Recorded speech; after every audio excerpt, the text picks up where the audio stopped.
오늘 두 번째 시그널픽은 박주민 더불어민주당 의원과 함께하겠습니다. 의원님 어서 오세요. 네, 안녕하세요. 네, 반갑습니다.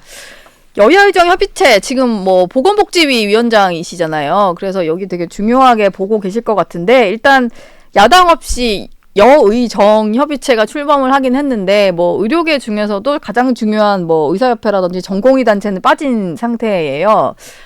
민주당이 그래도 좀 들어가서 대화를 좀 이끄시거나 할 수 있지 않을까 싶은데 뭐 여기 들어가실 생각은 전혀 없으신 걸까요? 아니, 그런 게 아니라요. 예. 여야 의정 협의체 형식으로 대화를 하자. 그래서 지금 상황을 풀고 앞으로 의료개혁을 준비하자. 이런 얘기를 처음 얘기한 게 민주당이고요. 예. 아시다시피 국민의힘과 정부는 대통령실 산하에 설치되어 있는 의료개혁 특위를 통해서 그 문제를 해결하자고 계속 주장해오다가 네. 저희들이 주장에 응해서 설득돼서 이제 여야 의정 협의체를 받은 거고요. 예. 그런데 저희가 초기부터 그런 얘기를 했어요. 여야 의정 협의체가 아까 말씀드렸던 대로 현재 의료 공백을 해결하려면 정말 많은 의료계의 지지와 성원을 입고 출범을 해야만 가능하다. 예. 그래서 그런 구조를 또 만들려고 저희들이 또 작업을 했죠. 그중에 대표적인 게 논의 테이블에 25년도 정원도 일단 올리자. 네, 그 실질적인 가능성이라든지 이런 거 좀 떠나서 워낙 의료계가 강하게 요구하니까. 예. 그래서 설득을 또 하다 보니까 이제 한동훈 대표 정도는 25년도 정원도 논의할 수 있어야 된다는 입장까지 왔잖아요. 예, 그렇죠. 그런데 여전히 국민의힘의 뭐 추경호 원내대표나 이런 분들은 안 된다는 입장이고 정부도 최근에 조금 더 유연해졌지만 25년도 정원 논의할 수 있지만 논의해봤자 변화는 없다는 입장이잖아요. 그렇죠. 테이블에 올릴 수는 있지만 그렇죠. 결과가 달라지지 변화는 않는다. 없다. 네. 그러다 보니까 의료계가 폭넓게 참여하지 못하는 상황이 계속 이어지고 있고 그래서 이런 상황에서 사진 찍고 개문발차한다고 아까 말씀드렸던 그런 목적이 달성되느냐 그건 아니잖아요. 예. 누군가는 아까 말씀드렸던 여야의정협의체의 제대로 된 출범을 위한 조건을 만들어 나가는 작업을 해야 되는 거 아닙니까? 네. 그래서 저희들은 지금 당장은 여야의정협의체의 개문발차가 중요한 게 아니라 예. 아까 말씀드렸던 대로 의료계가 좀 폭넓게 참여할 수 있는 조건을 만드는 것이 더 중요하다. 그래서 방금도 네. 저는 의료단체 대표하고 통화를 하면서 왔고 예. 좀 들어와라. 들어와서 얘기를 하라. 이런 취지의 대화를 한 거고 정부 쪽에는 좀 더 유연해져라. 거의 다 왔다 이제. 네. 한 발자국 정도만 정부가 더 내딛어주면 굉장히 빠른 속도로 협의체가 구성이 되면서 폭넓은 대화가 가능하다는 입장을 계속 전달하고 있는 거고요. 네. 예, 그런 작업을 하고 있는 거예요. 예. 그러면은 2025학년도에 있어서의 조금 그 협상 여지가 있어야 민주당도 들어갈 수 있다. 이렇게 보면 민주당도 들어갈 수 있다가 아니라 민주당은 지금 조건을 만들고 있는 거예요. 의료계가 참여할 참여할 수 수 있는 있는. 조건을 만들고 있는 겁니다. 예. 개문발차가 중요하다. 라고 하면 저희들이 주장했기 때문에 저희가 먼저 그 모양새 만들고 사진 찍죠. 한 단체든 두 단체든 저하고 계속 소통하는 단체들 꽤 많으니까. 예. 그게 바람직할까요? 오히려 제대로 된 의료단체가 참여하기 위해서는 이제 민주당이 지금 그 이제 그런 조건들을 만들고 하나하나 계시다. 만들었고 뭐 교육부든 보건복지부든 저희들이 얘기했던 거 쫓아오고 있지 않습니까? 좀 예. 더딘 속도지만 예를 들어 네. 휴학 관련돼서도 뭐 전혀 여지가 없다 그러다가 지금 승인을 해주고. 대학의 자율에 맡기겠다는 네. 식으로 왔고 뭐 이런 식으로 하나씩 지금 오고 있지 않습니까? 정부도. 네. 그러니까 이제 마지막 한 발 정도 남았다고 저희들은 보고 있고 그런 작업들을 의료계 등과 함께 계속 얘기하면서 만들어 나가고 있는 중이다. 예. 알겠습니다. 여야의정 얘기는 그렇고요. 민주당 입장에서는 내일 김건희 여사 특검법이 통과가 상당히 중요할 것 같은데 김건희 여사 특검법 대폭 수정을 하셨잖아요. 이게 굳이 원래는 되게 안 할 것처럼 하시다가 수정을 좀 하겠다라고 좀 바뀌신 이유가 있을까요? 그러니까 뭐 첫 번째 특검법, 두 번째 특검법의 경우에는 예. 수사할 대상을 계속 늘리기도 하고 저희들이 이제 계속해서 어떻게 보면 밀어붙이기 식이었는데 두 번 정도 이제 거부권 행사되고 이런 상황에서 국민들은 그래도 특검에 대한 요구가 높아지고 예. 그러면 저희들 생각만 고집하기보다는 특검을 관철할 수 있는 유연함이 좀 필요하지 않을까라는 얘기가 있어 왔거든요. 예. 그래서 그런 유연함이 좀 반영된 변화다 이렇게 보시면 될 것 같아요. 네.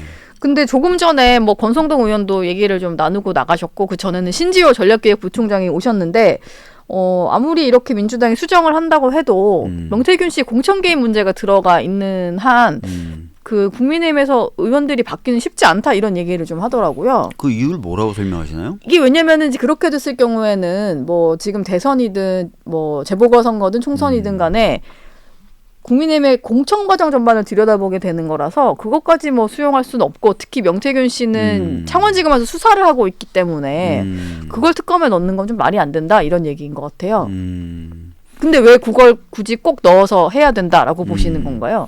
뭐 최근에 가장 큰 국민적 의혹 대상으로 떠오르기도 했잖아요. 예. 그러니까 이 부분에 대한 수사가 제대로 될 필요가 있다고 많은 국민들이 이야기하시고요. 예. 하지만 수사는 진행 중이잖아요. 잘 아시다시피 고발이 접수된 지 1년 동안 아무것도 안 했죠. 예. 채널A도 계속 취재하고 계시니까 그 사정은 누구보다 잘 아실 것 같고 네. 최근에 문제가 되니까 드디어 이제 검찰이 속도를 내고 움직였는데 있다. 예. 그 검찰을 믿을 수 있나요? 그러면 1년 동안 뭐 했나요? 그 검찰은? 뭐 이해가 되는 설명을 또 검찰이 하지도 못해요. 예. 예. 그래서 특검이 필요하다. 그 부분도. 사실 이런 부분이야말로 검찰이 수사를 잘 안 하려고 했다거나 예. 주저하는 부분 이런 부분이 이제 특검의 주요 대상이 되는 범죄들 아니겠습니까? 예. 카테고리로 묶는다면 네. 그렇기 때문에 특검의 필요성은 인정된다라는 생각이 있고요. 예. 그리고 가장 궁금한 거는 뭐 민주당에서 어쨌든 제3자 추천 방식을 넣겠다라고는 했는데 거기에다가 비토컨 조항을 넣는 건지 안 넣는지가 약간 뭐 좀 다를 날마다 거예요. 다른데. 이 부분은 이제 저도 이제 추가적인 확인은 필요한데 예. 지난번 같은 경우도 비토권이 있었는데 그 비토권의 범위가 추천했던 사람들 전부 무로 돌리고 다시 추천하게 만드는 것까지의 비토였어요. 예. 근데 만약에 이번에 이제 할 안이 4명을 추천하는데 그 4명 안에서 뭐 2명 정도만 비토한다. 그럼 비토권의 범위가 줄어든 거 아닙니까? 예. 그러면서 대법원의 추천권 및 그 결정력은 굉장히 커지는 거고요. 예. 그 정도의 비토권일 것 같아요. 하게 되더라도 근데 어쨌든 그것도 민주당이 원하는 방향으로 좀 몰아가는 식의 결론은 나올 수 있는 거잖아요. 만약에 이제 제가 말씀드렸던 대로 된다면 그 이전의 비토권은 사실상 대법원장의 추천권을 반복적으로 행사하게 하면서 진짜 말씀하신 대로 강하게 저희가 끌고 올 수 있는 여지가 있는 건데 네. 대법원장이 추천한 4명의 범위 내에서라고 한정이 딱 붙어 있고 예. 그렇게 된다면 대법원이 사실 결정권을 갖고 있게 되는 거죠. 네. 예. 대법원의 결정권. 그러면은 이제 국민의힘이나 뭐 여기서 보는 것처럼 뭐 엄청나게 이게 알고 보니 꼼수였다 뭐 이런 정도는 아니고 그냥 어느 정도의 약간 이제 대법원에 권한은 주는 그 정도의 권한을 주는 게 특권. 아니라 사실은 기자님에게 예. 가지고 싶은 거 4가지 선택하세요. 그중에 2가지만 제가 안 되는 건 말씀드릴게요 하면 기자님 원하시는 거 다 가져가실 수 있는 거잖아요. 예. 반면에 기자님 4가지 골라봤자 소용없어. 내가 계속 비토하면 끝이야. 이거하고 다르죠. 그런 의미로. 예, 명백히 다른 거고요. 예. 그다음에 이제 아까 명태균 수사 대상도 당이 수사 대상이 되니까 꼼수다. 그건 좀 아니잖아요. 뭐 그렇다기보다는 네. 일단 검찰 수사가 진행 중인데 계속 수사 진행 중인 사건까지 끌어와서 아이고, 하자라고 하니까 예전에 박근혜 전 대통령 특검 다 수사 중이 검찰 열심히 수사하던 거 특검 한 거고요. 지금까지 검찰이 수사 안 한 걸 특검으로 한 경우가 오히려 예외적이죠. 예. 그럼 권성동 의원님이 더 잘하실 텐데. 지금 이거 하나 좀 여쭤봐야 될 것 같은데 네. 국민의힘 앞에 나오셨던 분들이 다 좀 네. 민주당 의원들한테 물어봐달라 하셔가지고요. 지금 국민의힘 같은 경우는 특별감찰관은 필수 조건이고, 그러니까 예를 들면 필수 과목 같은 거고, 이후에 하는 특별검사는 이제 특검은 선택 과목 같은 거라서 특별감찰관은 좀 반드시 해야 되는 부분인데 거기에 대한 민주당 이제 정확한 입장이 없는 것 같다 뭐 이런 얘기를 해요. 그럼 뭐 모르겠습니다. 지도부 입장은 모르겠는데 예. 뭐 제 입장은 제가 지난 국회 마지막 원내 수석이었지 않습니까? 예. 그때는 저희는 하자 그랬었어요. 네, 특별감찰관을 하자 그랬고 뭐 그래서 준비도 해보자고 했는데 뭐 유야무야 되더라고요. 저희들은 계속 하자 그랬는데 예. 저는 기본적으로 입장 같습니다. 특별감찰관 뭐 법 제도가 이미 있는 거고 대통령 공약도 했던 거고 하겠다 말한 지도 오래됐고 예. 왜 안 하냐는 게 문제죠. 대신에 이거는 지금 사안을 해결할 수 있는 게 아니지 않습니까? 예. 앞으로 일어날 일을 일어나지 않게 하는 예방적 의미가 있는 거기 때문에 마치 이거를 특검과 치환하는 방식으로 얘기한다거나 그렇게 정치적으로 계산을 하시는 건 반대다. 이런 거죠. 예. 이게 뭐 특감이 있으면 특검이 없어도 되고 이런 문제가 아니다. 완전히 다른 제도 아닙니까? 예, 다른 사실상. 제도죠. 예. 알겠습니다. 근데 마치 지금 현재 한동훈 대표를 비롯해서 많은 의원님들이 네. 마치 그게 대체제인 것처럼 그렇게 자꾸 발언을 하잖아요. 태도를 취하고 예. 국민을 기만하는 거죠.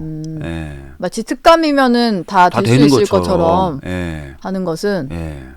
근데 민주당 입장에서 그래도 특별감찰관을 하자고 할 때 이거부터 일단 하시고 나서 특검을 같이 좀 그러면 이제 특감 해줄 테니까 이후에 특검 협상도 해보자 이렇게 하시는 게 더 일을 풀어가는 데는 쉽지 않을까요? 제가 알기로는 뭐 대변인들 발언이나 이런 것들 통해서 뭐 특별감찰관 뭐 하는 거에 저는 이의 없다는 발언들은 계속 나가고 있는 걸로 알고 있거든요. 예.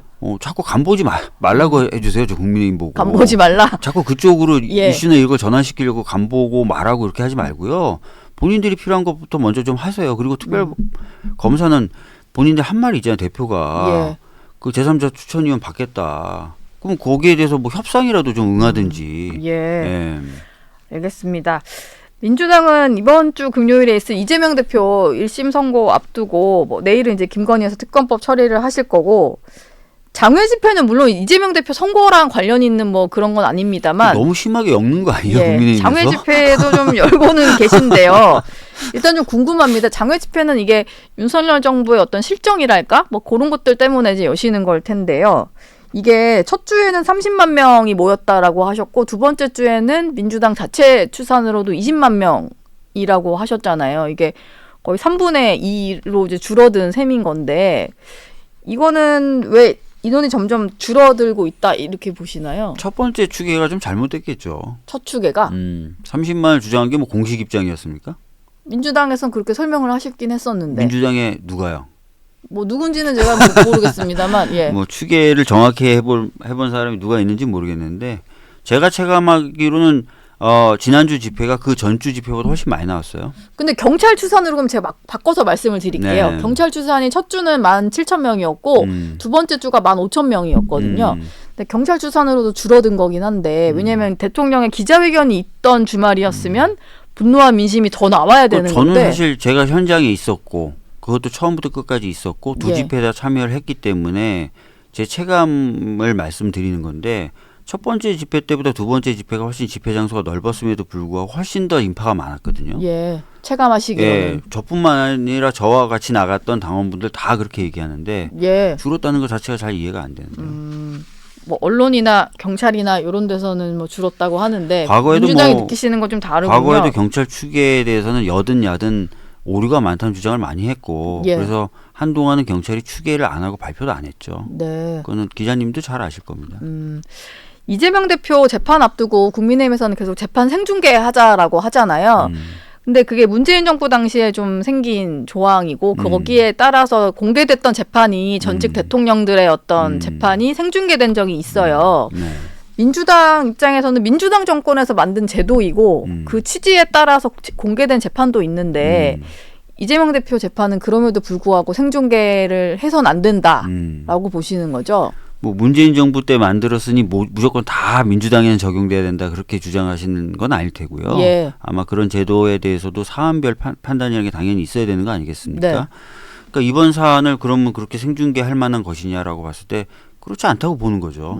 예. 국민적인 관심사가 상당히 큰 사안이긴 재판은 하잖아요. 공개됩니다. 그리고 판결문도 공개가 되고요. 예. 그리고 아마 재판정에도 다수의 기자분들이 출석을 해서 기자들이 뭐 예, 그렇죠. 중계 비슷하게 이미 다 뭐 워딩 하나하나를 쳐서 넘기실 거예요. 그죠? 예.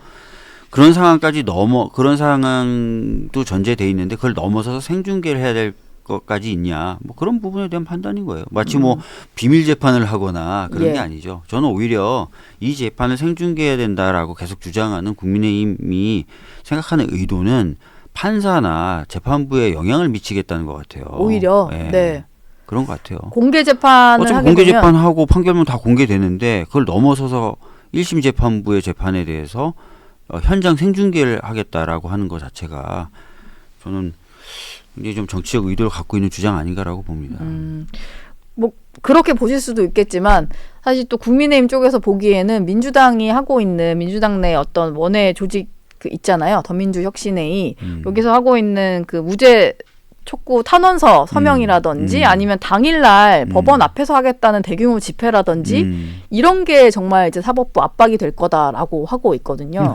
그거에 대해서는 좀 어떻게 탄원서 답을 같은 하시겠어요? 경우는 예. 아시겠지만 뭐 비유가 적절할지 모르겠지만 노조 관련된 사건이라든지 이런 경우에도 탄원서가 몇만 개씩 들어갑니다. 네. 저도 변호사를 여러 번 해봤고 특히 이제 그런 사건들을 많이 해봐서 그래서 탄원서는 재판부에게 굉장히 익숙한 일이죠. 예. 익숙한 일이고 그런 경우들 뭐 기자님도 많이 보셨을 거예요. 탄원서 취재하시는 제출한다 뭐 이런 그렇죠. 거는 뭐 예. 많이 들어봤죠. 그다음에 이제 법원 앞에서의 아마 찬반 시위가 다 있을 거예요. 네. 그러니까 유죄를 주장하는 집회도 있을 거고요. 무죄를 주장하는 집회도 있을 거예요. 그죠? 뭐 유죄를 주장하시는 분들은 집회 안 하신답니까? 그건 모르겠네요. 근데 그 정도로 대규모일지는 그것도 모르겠어요. 그러니까요. 아마 예. 양쪽에 대규모 집회가 있을 것 같고요. 예. 그래서 뭐 제가 보기에 그거는 그걸 가지고 와서 여기에다 대면서 그러니까 생중계해야 된다는 건 좀 아닌 것 같은데요. 알겠습니다. 지금 이재명 대표 선고가 금요일에도 하나 있고 11월 25일에는 위증교사 사건 혐의 그 1심 선고도 있잖아요. 네. 구형량은 상당히 세단 말이에요. 그러다 보니까 이게 뭐 구형량보다 뭐 줄어들 수는 있겠습니다만 뭐 어쨌든 이제 당선 무효형이 나올 거다 이런 전망들도 이제 법조인들 사이에서도 꽤 많이 나오는 것 같아요. 그래서 제가 궁금한 것은 물론 1심이기 때문에 2심과 대법원 판결까지 다 거쳐야 확정이 되는 거겠지만 영향이 아예 없을 수는 없지 않나 싶거든요. 예를 들면 피선거권이 박탈되는 형이 나왔다라고 하면 민주당 내에서도 뭔가 이 대표의 대안을 좀 세워야 된다 이런 목소리가 나올 수 있는 게 아닌가 싶어서. 재판 결과를 미리 예단하는 것 자체가 좀 그렇게 뭐 바람직하지는 않을 수 있는데요. 예. 제가 이제 저도 법조인 출신이고 하다 보니까 이제 어찌 됐든 저도 생각은 하게 됩니다. 네. 근데 특히 이제 이번 주에 판결될 경우 사건의 경우에 저는 별 문제 없을 것 같거든요. 별 문제가. 법리적으로도 그렇고 네. 제가 이제 겪어봤던 여러 가지 사례들을 가지고도 그렇고요. 예. 그렇기 때문에 뭐 지금 기자님이 생각하시는 그런 가정 속의 일은 아마 일어나기가 어려울 것이다. 저는 그렇게 보고 있습니다. 유죄가 나오지 않을 거다 이렇게 보시는 걸까요? 네네네. 예. 근데 저의 예측이 무슨 의미가 있겠어요? 지켜보시죠 뭐. 네. 예. 알겠습니다. 지금까지 더불어민주당 박주민 의원과 얘기 나눴습니다. 고맙습니다. 네.